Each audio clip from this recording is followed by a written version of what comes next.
और अब कुछ खबर खेलों के मैदान से। सरफराज अहमद ने पाकिस्तान सुपर लीग PSL के 7वें एडिशन में शाहिद अफरीदी को ज्यादा मैचेस न खिलाने का फैसला कर लिया है।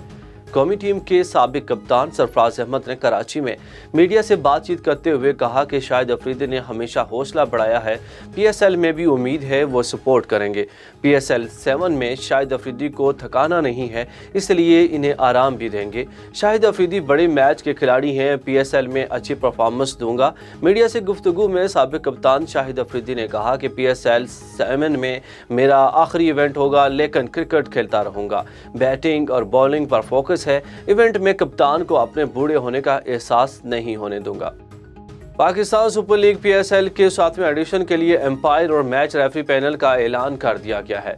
PSL 7 के 30 मैचेस के लिए ऐलान करदा पैनल के मुताबिक ICC के चीफ मैच रेफरी रंजन मधुगाले पहली मरतबा रेफरी की जिम्मेदारियां निभाएंगे।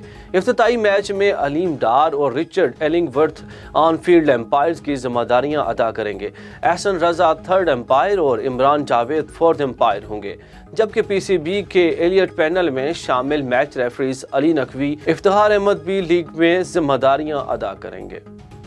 पाकिस्तान क्रिकेट टीम के फास्ट बॉलर मोहम्मद हसनैन का बॉलिंग एक्शन मशकूक करार दे दिया गया।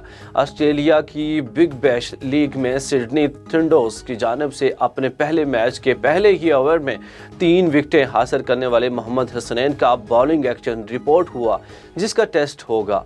मोहम्मद हसनैन बायोमैकेनिक लैब में टेस्ट मुकम्मल हो गया। फास्ट बॉलर ने 3 घंटे निजी यूनिवर्सिटी में कायम बायोमैकेनिक लैब में टेस्ट दिया, जबकि रिपोर्ट 14 रोज के अंदर मौसूल हो गई।